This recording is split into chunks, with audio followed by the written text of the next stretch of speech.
Hello friends, welcome back to my another video. दोस्तों, ये है मेरी यूट्यूब की 25th वीडियो। और दोस्तों, मैंने हर बार अपने पॉन्ड के वीडियोस में बताया कि मेरे पास एक्वेरियम है, मैं एक्वेरियम का भी वीडियो बनाऊंगा, दिखाऊंगा। और इस बार भी मैंने वीडियो नहीं बना पाया और कुछ मतलब काफ़ी मेरे पास काम था तो मैं नहीं बना पाया, उसके लिए सॉरी। बट हाँ, मैंने अभी उसको साफ़ कर दिया, मतलब मैंने क्लीनिंग का वीडियो नहीं बनाया। मैं नेक्स्ट टाइम पक्का बनाऊंगा और आपको दिखाऊंगा मैं इतना बड़ा एक्वेरियम कैसे साफ़ करता हूँ। और उसकी मैं आपको बता देता हूँ, उसका विड्थ है 1 फीट और हाइट है 2 फीट और लेंथ है 3 फीट। मतलब वैसा तो छोटा ही है, बट मेरे लिए तो काफ़ी बड़ा ही है क्योंकि मुझे अकेले ही सब कुछ करना पड़ता है। तो और इस बार मैंने साफ़ किया, उसकी मैंने कोई वीडियो बनाई नहीं, तो सॉरी। बट हाँ, मैं अभी जो फिश उनके लिए लेकर आया हूँ एक्वेरियम में डालने के लिए, वो मैं आपको दिखाना चाहूँगा।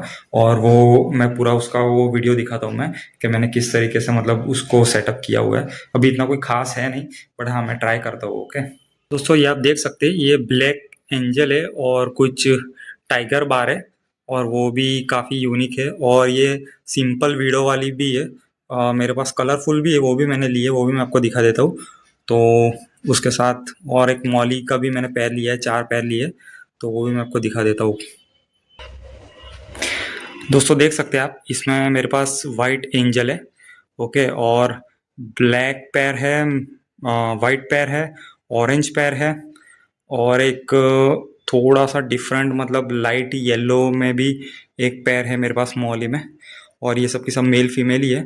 और एक ग्रीन विडो है और एक येलो विडो है, क्योंकि मेरे पास ये दो नहीं थी, इसके लिए मैंने ये एक एक ही लिया अभी फिलहाल, जस्ट ट्राई करने के लिए। Let's see.